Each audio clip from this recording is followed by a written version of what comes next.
Summer வந்தாச்சு. What's your plan for this holiday? எங்க கிட்ட விட்டுருங்க, நாங்க பாத்துக்கிறோம். VGT Holidays. GT Holidays, South India's #1 travel brand. Vijay அவர்களிருந்து தொடங்கிறேன். இந்த கோவை மாவட்டம் குலுங்கி இருக்கு. நீங்க எப்படி பாக்குறீங்க, அந்த கூட்டத்தை எப்படி பாக்குறீங்க? கோயம்புத்தூர் மாப்பிள்ள போட்டுட்டாரு டாப்ல. அது பூத் கமிட்டி இல்ல, யூத் கமிட்டி. முதல் முறையாக யூத்துங்க பொங்கி ஒளிஞ்சுது. நீங்க கோயம்புத்தூரை தாண்டா ஊட்டி, இனிமே விஜய் விட்டா வேற இல்ல பார்ட்டி. அது பார்க்கும்போது எனக்கு ஒண்ணு தெரிஞ்சுது, இதை சரியான வகையில் அறுவடை செய்தால் நம்ம தமிழகம் இளைஞர்களால் மிகப்பெரிய இடத்துக்கு போய் சேரும் அப்படிங்கிறது எனக்கு தெரிஞ்சுது. எனக்கு ஒரே சந்தோஷம், இளைஞர்கள் விஜயை கொண்டாடுறாங்க, தாய்மார்கள் கொண்டாடுறாங்க, நிச்சயமா தமிழ்நாடு கொண்டாடப்படும். சார், அது ஒரு பக்கம் பாசிட்டிவா இருந்தாலுமே கூட அங்க நடந்த விஷயங்கள், அந்த வேன் மேல ஏறினதா இருக்கட்டும், 2 வீலர்ல டிராவல் பண்றதா இருக்கட்டும், நடிகர் விஜயை தானே அப்ப பார்க்க வராங்க அப்படின்ற மாதிரி தானே பேச்சு. கரெக்ட். அது ஒண்ணுதான் எல்லாருக்குமே. நமக்கு இல்ல, திரு விஜய் அவர்களுக்கே இன்றைய ஹாட் நியூஸ் என்னன்னா, திரு விஜய் அவர்கள் ஒழுங்கு நடவடிக்கைக்காக ஒரு குழு அமைச்சிருக்காரு அப்படிங்கிறது. ஐ திங்க் அரசியலே அது புதுசுன்னு நினைக்கிறேன். விஜய் அவர்களை தாக்கக்கூடிய செயல் அங்கே தான் நடந்திருக்க வாய்ப்பு இருக்காது. இவரை காலி பண்ணணும் அப்படின்னு ஒரு கூட்டம் வேலை செய்யறதெல்லாம் இப்போ அவங்க அதுக்கெல்லாம் வேலை செய்ய மாட்டாங்க. ஏன்னா தெரியும், அது நெருப்புன்னு தெரியும். நெருப்பு சின்னதா எரியுது, கற்பூரமா இருக்கு, அதை பெருசா எரிமலையா மாற்றக்கூடாதுன்னு எல்லாருக்கும் தெரியும். 26 என்னதான் சார் எதிர்பார்க்கலாம்? வர எலெக்ஷன்ல நிச்சயமா திரு விஜய் அரசியல் அதிர்வை ஏற்படுத்துவார். ஆனா என்னவா அவர் எடுக்க போற ஸ்டெப்னு ஒண்ணு இருக்கு இல்லையா, அந்த ஸ்டெப்பு தான் ஆட்சியை பிடிக்குதா இல்ல எதிர்கட்சிக்கு வந்து நிக்குதா. முக்கிய நிகழ்வுகளை உடனுக்குடன் குறிஞ்சி வேலையாக தெரிஞ்சுக்கல ஆதன் செயலியை டவுன்லோட் பண்ணுங்க. டிஸ்கிரிப்ஷன் லிங்க் இருக்கு. ஆதன் சினிமா நேரில் அனைவருக்கும் ஒரு பெரிய வணக்கம் அண்ட் வெல்கம் டு ஷோ. இன்னைக்கு நம்ம கூட பிரவீன் காந்தி சார் இணைஞ்சிருக்காங்க. வழங்கும் போல நிறைய விஷயங்கள் சுவாரஸ்யமா கேட்டு தெரிஞ்சுக்க போறோம். வணக்கம் சார். வணக்கங்க. எப்படி இருக்கீங்க? நல்லா இருக்குமா. சார், நான் விஜய் அவர்களிருந்து தொடங்கிறேன். இந்த கோவை மாவட்டம் குலுங்கி இருக்கு. நீங்க எப்படி பாக்குறீங்க, அந்த கூட்டத்தை எப்படி பாக்குறீங்க? நீங்க பலமுறை சொல்லக்கூடிய ஒரே விஷயம், நீங்க நினைச்சு பாருங்க, இந்த இளைஞர்கள் கூட்டம் வேற யாருக்காவது இப்படி கூடியிருக்கா அப்படின்றதான். ஸோ நீங்க சொன்னது அங்கே நடந்திருக்கா? நான் எப்போவுமே திரு விஜய் அவர்கள் மேலேயும் திரு விஜய் அவர்களுடைய ரசிகர்கள் மேலேயும் எனக்கு பெரிய நம்பிக்கை உண்டு. ஏன்னா கட்டி போட்டு வச்சுருக்காரு. அந்த ரசிகர் கூட்டம் அவருக்கு வந்து பெரிய அளவில் இருக்குது. இப்போ இந்த கோயம்புத்தூரில் நடந்தது, முதல்ல நம்ம பஞ்ச் லைன்லேருந்து ஆரம்பிப்போம்.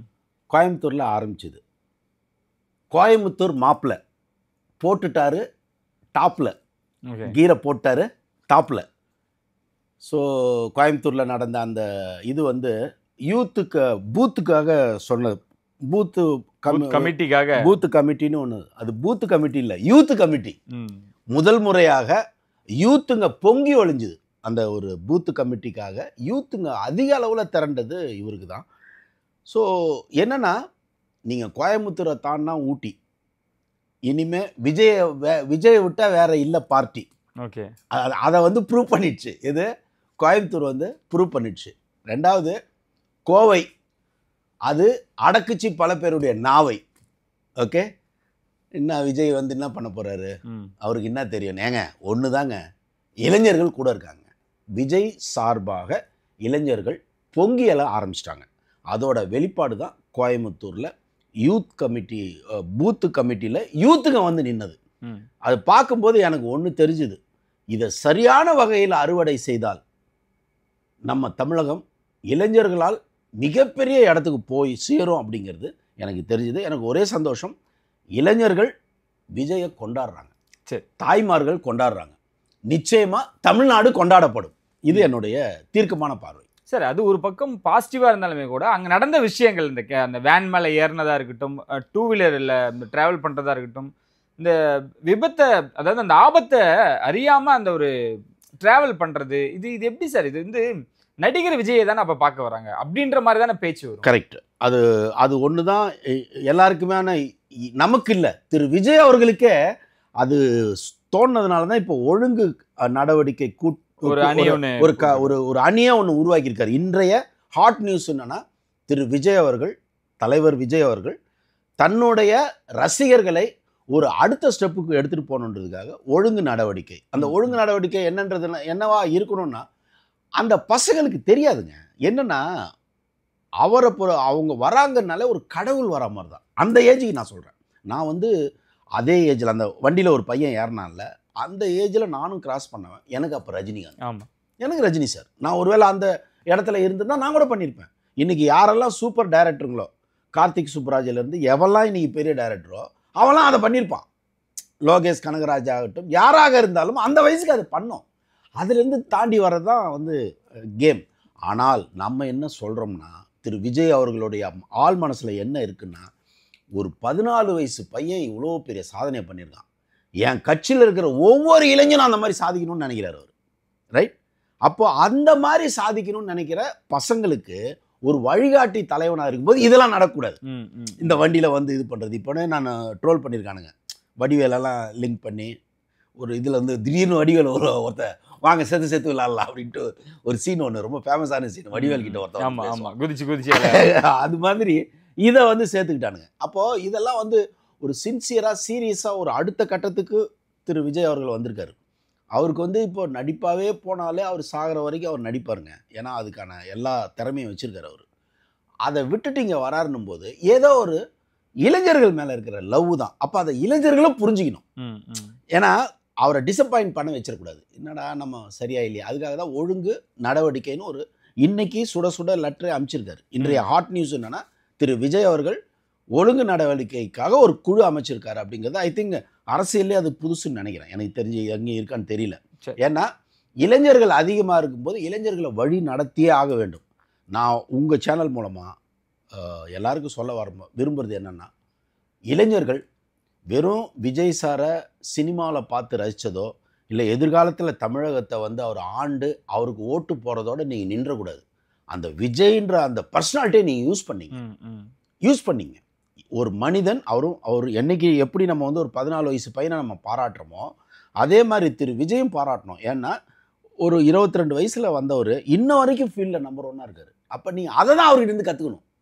அவர் கூட ஏறி நின்று அவர் கூட போய் செல்ஃபி எடுக்கிறதோ ஃபோட்டோ எடுக்கிறதோ இல்லை, அவரை மனசுக்குள்ளே நினச்சிட்டு அவரை மாதிரி வரணும்னு நினைக்கணும்.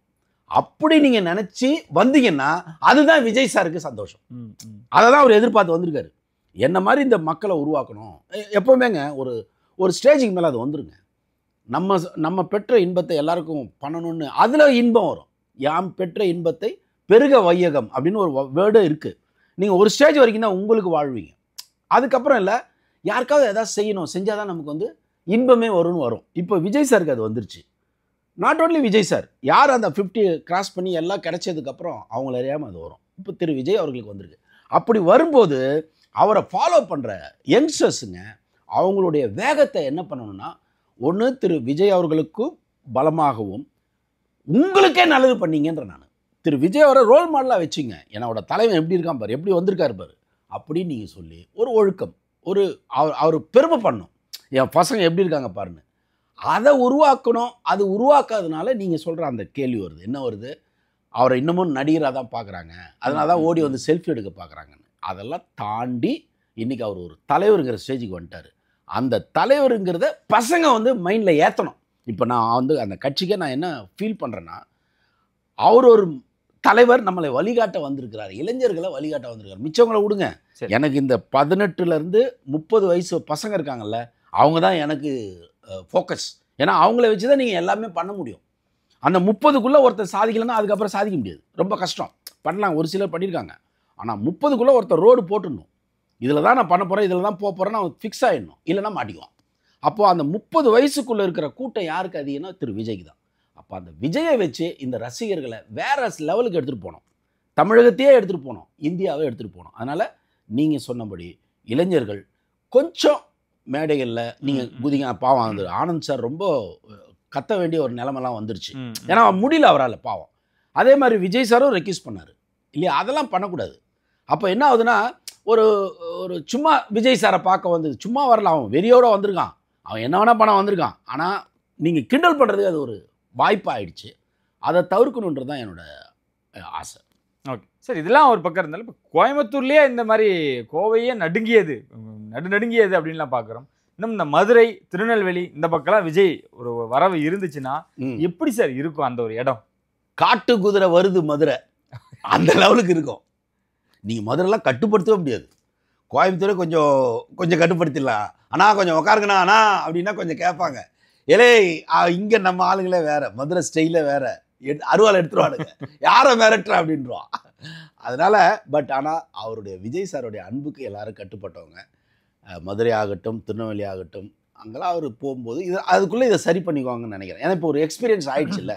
ஸோ பசங்க அவரை பார்க்கறதுலையும் அவர் கூட இன்னொன்று என்ன இதில் என்னன்னா, நம்ம எல்லாருமே தன்னை யாருன்னு காட்டுறதுல பசங்களுக்கு இப்போ ஒரு வேகம் வந்துருச்சு. சோஷியல் மீடியா வந்தோடனே இப்போ அந்த விஜய் சாரோடைய அந்த வண்டியில் குதிச்ச பையன் இருக்கான்ல, அவன் ஒரு பெரிய சாதனை பண்ணதாகவே அவனுக்கு இருக்கும் லைஃப் லாங்கு.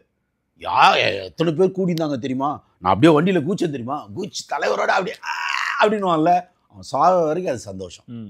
ஓகே, அதெல்லாம் இன்னைக்கு சோஷியல் மீடியாவில் பெரிய விஷயமாகும் போது அந்த பையனே இப்போ பாப்புலர் ஆகிட்டான் இல்லையா, அதெல்லாம் அந்த ஏஜுக்கு கேட்கும். ஸோ அதெல்லாம் தான் இப்போ இருக்கிற டிஸ்டர்பன்ஸு. அதை நம்ம முன்னாடியே அதுக்கான ப்ரிப்பரேஷனை பண்ணணும். ப்ரிப்பரேஷனை பண்ணிவிட்டு பசங்கக்கிட்ட அழகாக நான் எனக்கு என்னென்னா, பசங்களை நீங்கள் ரெடி பண்ணணும். ரெடி பண்ணாமல் அவங்க ஒரு ரசிகர் மனோநிலையும் அவருக்காக உயிரே கொடுக்குற வெறியர்கள் மனோநிலையில் இருக்காங்க. ஆனால் இவர்கள் தான் தமிழ்நாட்டை மாற்ற போகிறாங்கன்ற மனதில் வரல. புரியுதா உங்களுக்கு? வெறும் ரசிகர்களாகவும் வெறியர்களாக இருக்காங்க. அவர்கள் இல்லை, திரு விஜய் அவர்களை வச்சு என் நாட்டை நான் மாற்ற போகிறேன், தமிழ்நாட்டை மாற்ற போகிறேன், இந்தியா மாற்ற போகிறேன் விதைக்கணும். அதை விதைச்சிட்டா இதெல்லாம் வராது. இப்போ என்னென்னா, எங்கள் தலைவர் வந்துட்டார் அவரோட அதுதான் இருக்குது. அது இல்லை, அதை மீறி எங்கள் தலைவன் உலக தலைவர்னு அவங்க நம்பணும். அட்லீஸ்ட் இந்திய தலைவர் ஆவார். அவருக்கான ஏஜ் இருக்குது, பர்சனாலிட்டி இருக்குது, அவருக்கு எல்லாமே இருக்குது. ஸோ அதனால் அவருடைய ரசிகர்கள் கோவையை மாதிரி இல்லாமல் மதுரை ஆகட்டும், திருநெல்வேலி ஆகட்டும், அதுக்குள்ளே அவங்க ஒரு வர ரசிகர்கள் மைண்டை செட் பண்ணணும். அதுக்கு ஒரு டீம் செட் பண்ணி வர ஒரு தலைவரை அவரை, ஏன்னா அன்றைக்கே சரியாக அவர் பேச முடியல. ஏன்னா இந்த குழப்பங்களில் பெருசாக அவர் பேசலை. ஒருவேளை இதெல்லாம் நடக்கலைன்னு வச்சிங்களேன், ஒரு 1 hour பேசியிருப்பார். ஓகே, எப்படி மாநாட்டில் நல்லா வரிஞ்சு கட்டினா அடி நொறுக்குனாரோ அது மாதிரி இங்கே பேசியிருக்க வாய்ப்பு இருக்குது. அப்போது அவரோட சொல்ல வர கருத்துக்களை மிஸ் ஆகுது. அதனால் கொஞ்சம் ரசிகர்கள் கொஞ்சம் கவனமாக இருந்து அவரை தொடர்ந்து இங்கே வர வைக்கணும்னா, நம்ம கொஞ்சம் டிசிப்ளினாக இருக்கணும்னா, எல்லா ரசிகர்களுக்குள்ளேயும் அவங்களே ஒரு சுயமாக தனக்குத்தானே ஒரு கட்டுப்பாடு வீழ்ச்சிக்கணும். அதை மோட்டிவேட் பண்ணுறது கட்சியோட வேலையாக இருக்கணும். அதான் சார், அந்த டிசிப்ளினை பற்றி தான் இன்னைக்கு காலையில் ஒரு அறிக்கை கொடுத்துருந்தாரு. அது நீங்களும் பார்த்துருப்பீங்க, நீங்கள் கூட கேட்டிருந்தீங்க. ஆமாம், அந்த லவ் லெட்டரை பற்றி பண்ணலாம். அது எப்படி சார்? இதுதான் அவர் கண்டிப்பாகவும் சொல்கிறேன், நான் அன்பு கட்டளையாகவும் கொடுக்குறேன் அப்படின்லாம் சொன்னார். அவருக்கே அது இரிட்டேட் ஆயிடுச்சு. நிச்சயமாக வரும் இல்லைம்மா, நிச்சயமாக வரும்ல. உங்களை இப்போ உலகம் இப்போ திரு விஜய் அவர்களுடைய அரசியல் நடவடிக்கையை திரு மோடி அவர்லேருந்து கவனிக்கிறாங்க, ஒட்டுமொத்த இந்தியாவும் கவனிக்குது. ஏன்னா பவன் கல்யாண் ஒரு கேரக்டரு, ஒரு இவரை மாதிரி நடிகராக வந்தவர், இன்றைக்கி பவன் கல்யாண் இந்திய அரசியலில் தவிர்க்க முடியாத ஒரு இடத்துக்கு போயிட்டார். ரைட்? அப்படிப்பட்ட ஒரு இதில் அடுத்து யார் வருதுன்னு பார்த்தா திரு விஜய் அவர்கள் இருக்காங்க. அப்போ விஜய் என்ன பேசுகிறாரு, விஜய் கூட்டத்தை பார்த்து எல்லாம் மிரண்டிருப்பாங்க. அது நான் தெளிவாக சொல்கிறேன், எல்லாம் மிரண்டிருப்பாங்க. ஐஎஸோட ரிப்போர்ட்லாம் வேறு மாதிரி போயிருக்கும். சார் பார்த்துங்க அப்படின்னு தான் கொடுத்துருப்பாங்க ரிப்போர்ட்டு. அதே மாதிரி அங்கேயும் போயிருக்கும், மேலேயும் போயிருக்கும். ஆனால் அப்படி வந்த கூட்டம் வெறும் ரசிகர் கூட்டம்னு அவன் அந்த ரிப்போர்ட்டும் கொடுத்துடக்கூடாது. ஓகே, அது விஜய் சாருக்கு ரொம்ப டிஸ்டர்ப்டாக இருக்கும். நம்ம இன்னமும் பசங்களை இந்த மனோநிலையில் தான் வச்சுருக்கோமோ, நம்மளை இன்னமும் அப்படி தான் பார்க்குறாங்களே, இவர் அந்த பார்வையை தவிர்க்க விரும்புகிறார். ஏன் இதை கடைசி படம்னு அவர் சொல்லணும்? ஏன்னா என்னை நடிகன்றதுலேருந்து மாறி பாருங்கள், ஒரு தலைவனாக பாருங்கள், நான் உங்களுக்காக இறங்கி வேலை செய்ய போகிறேன் அப்படின்றதுக்காக தானே அவர் கடைசி படம்னு சொன்னார். எம்ஜிஆரே சொல்லுங்க கடைசி படம்னு. எம்ஜிஆர் எங்கே சொன்னார்? எம்ஜிஆர் சிஎம் ஆகிற வரைக்கும் நடிச்சுக்கிட்டு இருந்தார், மதுரையை மீட்ட சுந்தரபாண்டியன். அதுக்கப்புறம் என்ன பண்ணுறாரு, ஒரு படம் சிஎம் இருக்கும்போதே நடிக்க பிளான் பண்ணுறாரு. அப்புறம் அந்த படம் ட்ராப் ஆயிடுச்சுன்னு வச்சுங்க. ஆனால் அந்த நடிப்புங்கிறது போகாது. ஆனால் திரு விஜய் அவர்கள் என்ன பண்ணுறாங்க, பசங்கிட்ட ஒரு சின்சியாரிட்டி வரணுன்றதுக்காக தான் என்னை நடிகை இல்லை தலைவன்னு சொல்லி வராரு. அப்போது ரசிகர்களும் அப்படி மாறணுன்ற அந்த எண்ணம் இருக்கிறதுனால தான் அவர் கொஞ்சம் டிஸ்டர்ப் ஆனது உண்மை. அது ஸ்டேஜில் தெரிஞ்சுது. ரசிகர்களை நம்மளால் கட்டுப்படுத்த முடியலன்னு. இன்னொன்றுங்க, கட்டுப்படுத்த முடியாதுங்கிறது உண்மை. அதனால தான் நான் திருப்பி சொல்கிறேன், ரசிகர்களுக்கு தான் அது வரணும். நீங்கள் விஜய் சார் இல்லை, 1000 போலீஸ் இல்லை, மிலிட்ரி வந்தால் கூட 18 வயசு பையனை நீங்கள் என்ன பண்ணுவீங்க? அவன் நினச்சது செய்வான். அவனுக்கே தோணணும், இல்லை நம்ம இப்படி செய்யக்கூடாது, அவர் டிஸ்டர்ப் ஆகுறாரு அப்படின்னு 18 வயசு பையன் ஃபீல் பண்ணிட்டான்னு வச்சுங்க, ஸ்டாப் பண்ணுறான். நீங்கள் பேசும்போது சொன்னீங்க அந்த ரசிகர்களை கட்டுப்படுத்த முடியாது, ரசிகர்களாக தான் இருக்காங்களா சார்? ரசிகர்கள் தாங்க வேட்பாளர் எல்லாமே மாறுறது அவங்க தானே, அவங்க வாக்காளர்களாக மாறுறது அவங்க தானே. எம்ஜிஆருக்கு அப்படி தானேங்க மாறுச்சு. எம்ஜிஆர் ரசிச்சவன் தானே ஓட்டு போட்டான். ரஜினி அரசியலுக்கு வான்னு கூப்பிட்டது யாரு? கம்யூனிஸ்டாக கூப்பிட்டுது. கதறி கதறி ரசிச்சான் பாருங்க ரசிக, அவன் தான் கூப்பிட்டான், நீங்க உட்பட. நான் உட்பட. ஸோ அவன் தான் கூப்பிடுவான், அவன் தான் அந்த அழகு பார்ப்பான். என் தலைவனை அழகு பார்க்கணுங்கிறது யாருக்கு வரும்? ரசிகனுக்கு தானே வரும். ஸோ அது எத்தனை பேர் இருக்காங்கன்றதான் கான்செப்ட். இப்போ பிரவீன் காந்துக்கு இருக்கான், ஒரு 10 பேர் இருக்கான், இவருக்கு 10 கோடி பேர் இருக்காங்கல்ல. சரி, ஆனால் அவர் பேசும்பொழுது ஏன் சார் இன்னும் தயக்கம் இருந்துகிட்டே இருக்கா? நீங்கள் சொன்ன மாதிரி இந்த மேடையில் விக்கிரவாண்டியில் பேசின விஷயங்கள், இந்த 2ஆம் ஆண்டு அடியெடுத்து வைக்கும் பொழுது பேசின விஷயங்கள் ஏன் இப்போ அடுத்தடுத்த மேடைகளில் கம்மியாகுது? விஜய் இன்னும் யாரோட கட்டுப்பாட்டில் இருக்காரோ? அது இல்லாமல் அடுத்த தலைவர் யாருன்ற போட்டி இப்பயே தமிழக வெற்றி கழகத்தில் வந்துருச்சு அப்படின்ற ஒரு கேள்வி எழுந்துகிட்டே இருக்கு. என்ன காரணம்? இல்லை, எனக்கு அந்த மாதிரிலாம் இல்லை. அவர் தான் தலைவர், அதில் மாற்று கருத்தே கிடையாது. நீ இங்கே நான் ஃபிக்ஸ் பண்ணி சொல்கிறேன், திரு விஜய் அவர்கள் தான் அந்த. ஏன்னா விஜய்ன்ற ஒரு பேருக்காக தான் அது கட்சியே, வேற யாருக்காகவும் கட்சி கிடையாது. திரு விஜய். ஏன்னா அங்கே திரு புசி ஆனந்த் சார் ஆகட்டும், அவர் என்ன சொன்னார், எங்களுக்கு வந்து சில டிபேட்லலாம் பேசுவாங்க, எங்களுக்கு அதை பண்ண தெரில இதை பண்ண தெரில கட்டமைப்பு இல்லைன்னு. எங்களுக்கு வந்து இவரை எப்படி கூட்டு போகிறது தான் பெரிய வேலையாக இருக்குன்றார். ஸோ அப்போது எல்லாருக்கும் தெரியும் திரு விஜய் அவர்களுடைய மாசு தான் இங்கே காசு. வேறு யார் வந்தாலும் அது லாஸ் தான். சரி, அவர் தான் மாசு, வேறு யார் வந்தாலும் லாஸு. அதனால் எல்லாருக்கும் தெரியாது. அதனால் வேறு யார் ஒன் அண்ட் ஒன்லி திரு விஜய். நீங்கள் கேட்டது என்னென்னா ஏன் அவர் வந்து இந்த வாட்டி சரியாக அந்த மாதிரி பேசலை அப்படின்னு. அது காரணம் என்னென்னா இந்த ட்ராவல் வந்தது. சரி, ட்ராவலில் பசங்களுடைய அந்த அது கொஞ்சம் டிஸ்டர்ப் பண்ணோம். ஏன்னா விஜய் வந்து ரொம்ப சென்சிட்டிவான பர்சன். திரு விஜய் வந்து ரொம்ப மென்மையான ஷூட்டிங் ஸ்பாட்லேயே அவர் இருக்கிறதே தெரியாதுங்க. அவர் இருக்கிறதே தெரியாது. அவர் படம்னு வெளியே பேசுவாங்களே தவிர அவர் எங்கன்னு பார்த்தீங்கன்னா ஷார்ட்டு நடிச்சுட்டு அப்படியே. இப்போ கேரவான் கல்ச்சரு நான் பார்க்கும்போதெல்லாம் சைலண்ட்டாக ஒரு சேரை போட்டு அப்படியே ஒரே ஒரு பையன் வந்து கொடை பிடிச்சிட்ருப்பான் வெயில் காலம்னா. மிச்ச நேரத்தில் அவர் கம்முன்னு எல்லாத்தையும் வேடிக்கை பார்த்துட்டு இருப்பார். அவர் இருக்கிறதே தெரியாது. அவர் அந்த மாதிரி தான் எல்லாரும் எதிர்பார்க்குறாரு. ஒரு ஒரு ஒரு ஒரு அமைதியான ஒரு சூழ்நிலையை தான் எதிர்பார்க்குறாரு. இதெல்லாம் அவருக்கு வந்து கொஞ்சம். ஆனால் ரசிக மன்னிச்சு தான் ஆகணும், வேறு வழி கிடையாது. ஏன்னா தேட்டரில் அவன் என்ன பண்ணுறான்னு பார்த்துருப்போம்ல. அதனால் அது அந்த டிஸ்டர்பன்ஸில் தான் அவர் அன்னைக்கு அவர் நிறைய ப்ரிப்பரேஷனோட தான் வந்திருப்பார். ஆனாலும் பேச முடியாது. காரணம் வந்து அன்று அந்த வந்த சம்பவங்கள் தான் அவரை டிஸ்டர்ப் பண்ணியிருக்கும். ஓகே, ஆனால் விஜய்க்கு கீழே இருக்கக்கூடிய ஒரு 4-5 பேர் நபர்கள் சொல்கிறாங்க சார். ஆனால் யார் அடுத்தது அந்த இடத்துக்கு வரணும் அப்படின்றதுக்கு உண்டான போட்டி தாங்க அங்கே போயிட்டு இருக்கு. அருளானந்த் அவர்கள் மைக்கு பிடிச்சி அந்நியன் மாதிரி பேசினாலுமே பரவாயில்ல, ஆதவ அர்ஜுனா அவர்கள் வந்து நிறைய விஷயங்கள் பேசினாலும், இன்னும் பேசாத நிறைய பேர் இன்னும் உள்ள இருக்காங்க. ஜானா ஆரோக்கியசாமியாக இருக்கட்டும், இன்னும் நிறைய பேர் இருந்தாலுமே கூட விஜய்க்கு வந்து அதுவே ஒரு ப்ரெஷராக கண்டிப்பாக மாறும் அப்படின்றாங்க. அது எப்படி சார் ஹேண்டில் பண்ண போகிறாரு? இல்லைம்மா, சிம்பிள்மா. இன்னைக்கு ஏடிஎம்கேனா யாருமா?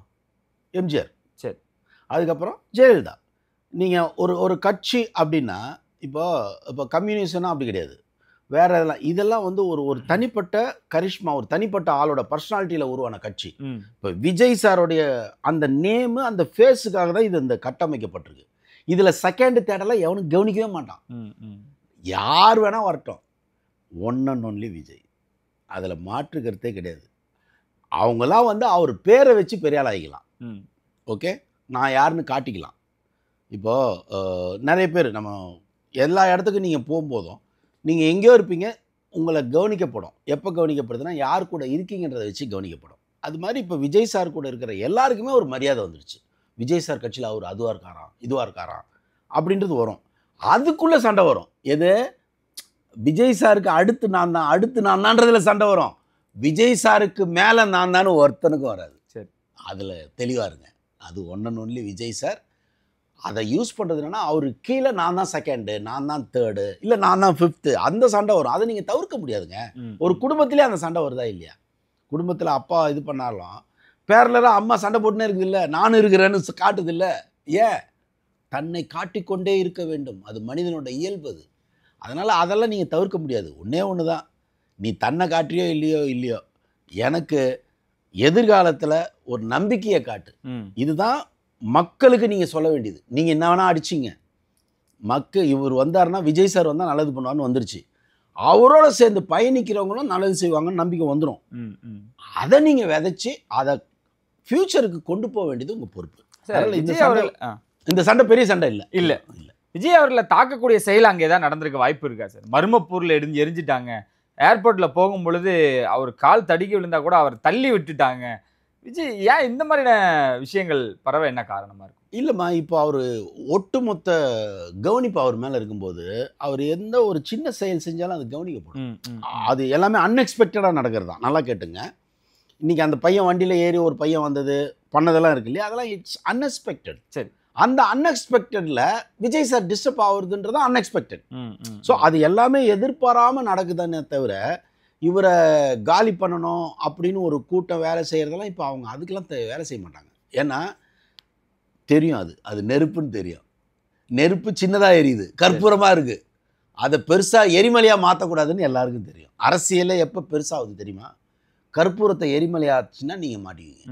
இது அப்போ கம்முன்னு இருக்கிற கற்பூரம், அதை நீங்கள் ஏதாவது நோண்டி விட்டிங்கன்னா அது எரிமலையாக மாறிடும். அது அரசியலில் இருக்க எல்லாருக்கும் தெரியும். ஆளும் கட்சியிலேருந்து அந்த அடுத்து வரணும்னு நினைக்கிற அத்தனை கட்சிக்கும் விஜய்ன்றது ஒரு பெரிய ஃபோர்ஸு.